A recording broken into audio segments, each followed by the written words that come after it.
siklus perolehan dan pengembalian modal.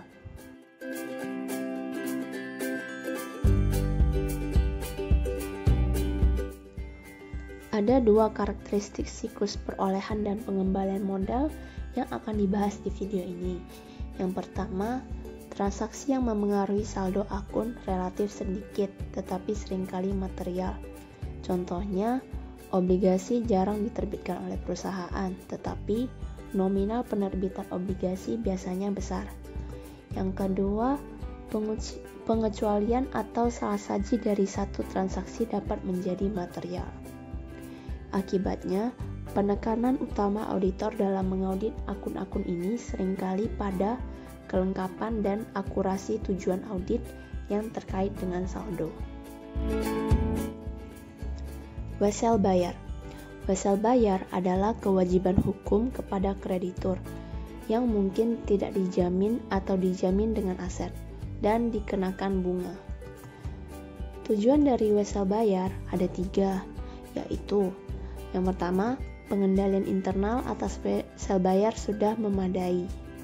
Yang kedua, transaksi untuk pokok dan bunga wesel diotorisasi dengan benar dan dicatat sesuai dengan 6 tujuan audit terkait transaksi.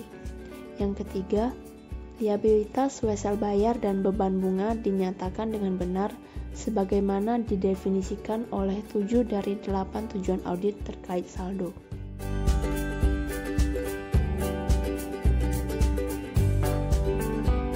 Terdapat 4 pengendalian penting atas wesel bayar, yaitu yang pertama, otorisasi yang tepat untuk penerbitan wesel baru. Tanggung jawab atas penerbitan wesel baru harus dipegang oleh Dewan Direksi atau personel manajemen tingkat tinggi. Yang kedua, pengendalian yang memadai atas pembayaran kembali pokok dan bunga. Pembayaran bunga dan pokok harus secara berkala merujuk pada pengendalian dalam siklus pembelian dan pembayaran. Yang ketiga, dokumen dan catatan yang tepat. Yang keempat, verifikasi independen secara berkala.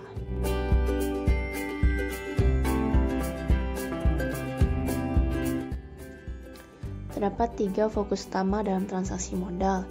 Yang pertama, otorisasi transaksi yang tepat. Oleh karena setiap transaksi modal biasanya material, banyak dari transaksi ini harus disetujui oleh direksi. Jenis transaksi modal yang biasanya memerlukan otorisasi khusus yaitu 1. Penerbitan modal saham, 2. Pembelian kembali modal saham, dan 3. Deklarasi dividen.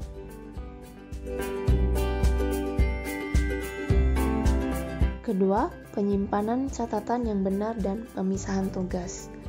Ketika sebuah perusahaan menyimpan catatan transaksi saham dan saham yang beredar, pengendalian internal harus memadai untuk memastikan bahwa pemilik sebenarnya dari saham diakui dalam catatan perusahaan. Lalu jumlah dividen yang benar dibayarkan kepada pemegang saham pada tanggal pencatatan dividen. Dan yang terakhir, potensi penyalahgunaan aset diminimalkan. Yang ketiga, pencatat independen dan agen pemindahan saham.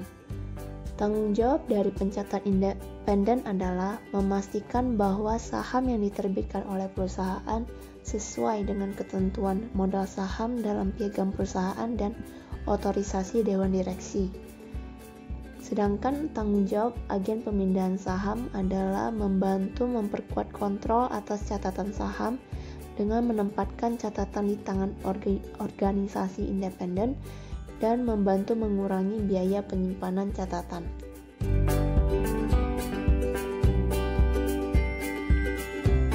Audit untuk dividen. Di sini ada 3 poin yang harus diperhatikan. Yang pertama, penekanan dalam audit dividen adalah pada transaksi, bukan pada saldo akhir.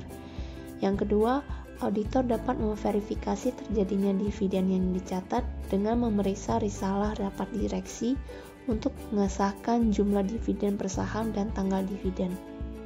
Yang ketiga, auditor harus waspada terhadap kemungkinan dividen yang tidak tercatat diumumkan, terutama sesaat sebelum tanggal neraca.